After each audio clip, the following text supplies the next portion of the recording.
कि कितने सीटों पर एलजेपीआर ने मजबूत तैयारी कर रखी है, चिराग पासवान की भूमिका इस विधानसभा चुनाव में क्या होनी चाहिए। लेकिन अंदर खाने क्या होगा, जब मीडिया मौजूद नहीं रहेगी तब क्या होगा कि कम सीटों पर चिराग पासवान समझौता करने वाले नहीं हैं। ज्यादा डिमांड है सीटों को लेकर। देखिए, नीतीश कुमार ने बीजेपी को कह दिया है चिराग पासवान से सीटों का समझौता बीजेपी करे, तो जेडीयू तीसरे नंबर की पार्टी बन गई थी। अब नीतीश कुमार वो रिस्क नहीं लेना चाहते हैं। देखिए, आज का दिन काफ़ी इम्पोर्टेंट है। इम्पोर्टेंट इसलिए क्योंकि एलजेपीआर की बड़ी बैठक होनी है।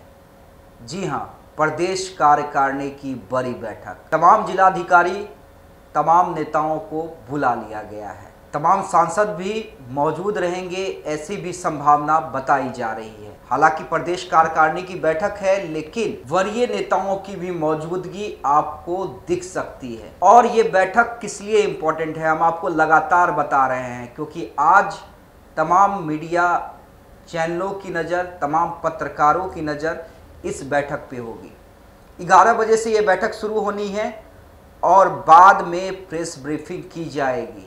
लेकिन अंदर खाने क्या होगा, जब मीडिया मौजूद नहीं रहेगी तब क्या होगा, हालांकि हम वो भी बताएंगे, क्योंकि हमारे सोर्स एलजेपीआर में उतने मजबूत हैं कि अंदर खाने बैठक में क्या बातचीत होगी वो हमारे सोर्स बताएंगे। लेकिन देखिए, संभावना क्या है। संभावना दो चीज़ों को लेकर है, और मैं बार बार कह रहा हूँ, बिहार बुला रहा है, इस पर बातचीत होगी। इस पे कार्यकर्ता और जो जिलाध्यक्ष हैं, जो पार्टी के वरीय नेता हैं, अपनी बात को रखेंगे कि चिराग पासवान की भूमिका इस विधानसभा चुनाव में क्या होनी चाहिए। क्या वो बतौर गठबंधन के बड़े सहयोगी दूसरे कैंडिडेट और एनडीए के जो तमाम कैंडिडेट हैं, एलजेपीआर के, जेडीयू के, बीजेपी के, हम पार्टी के और आलम के, उसके लिए चुनाव प्रचार करते नजर आए, या फिर बिहार में आकर चुनाव लड़े। देखिए, क्योंकि इच्छा चिराग पासवान ने जता दी है। अब पार्टी कार्यकर्ता और नेता कितना प्रेशर बना पाते हैं चिराग पासवान पे इसी साल चुनाव लड़ने का, ये भी देखना दिलचस्प होगा। दूसरा इंपॉर्टेंट और सबसे इंपॉर्टेंट, बिहार बुला रहा है, उससे भी ज़्यादा इंपॉर्टेंट कि कितने सीटों पर एलजेपीआर ने मजबूत तैयारी कर रखी है, कितने सीटों पर पार्टी के चुनाव लड़ने की इच्छा है, ये बातें खुले मन से रखी जाएंगी।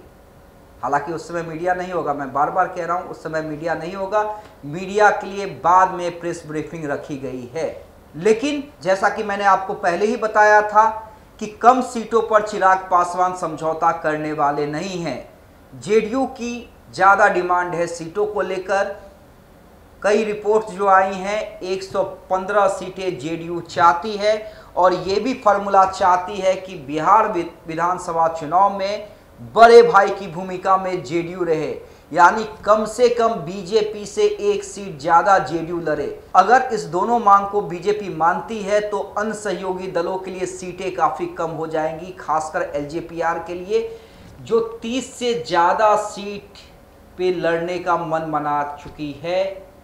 अब ऐसे में, हालांकि एलजेपीआर का तो मन है तमाम जिलों में चुनाव लड़ना, लेकिन वो संख्या काफ़ी ज़्यादा हो जाती है। लेकिन क्या 30 सीट से कम पे चिराग पासवान कॉम्प्रोमाइज करेंगे, इसी को लेकर देखिए सारा मंथन होगा। और मंथन होगा कि किस हिसाब से अपने सहयोगी दलों से डिमांड रखा जाए, दो बड़े सहयोगी दलों से, बीजेपी से और जेडीयू से। देखिए, नीतीश कुमार ने बीजेपी को कह दिया है चिराग पासवान से सीटों का समझौता बीजेपी करे, क्योंकि नीतीश कुमार 2020 का स्वाद चख चुके हैं कि 2020 में जब चिराग पासवान ने अकेले चुनाव लड़ा था तो जेडीयू तीसरे नंबर की पार्टी बन गई थी। अब नीतीश कुमार वो रिस्क नहीं लेना चाहते हैं। लेकिन चिराग पासवान क्या कम सीटों पर तैयार होंगे? एलजेपीआर के मंथन से क्या कुछ निकलेगा? प्रेस कॉन्फ्रेंस में अपनी बातों को किस तरह से रखा जाएगा? और क्या चिराग पासवान इसी साल बिहार विधानसभा का चुनाव लड़ेंगे? देखिए, तमाम बातें आज क्लियर हो जाएंगी।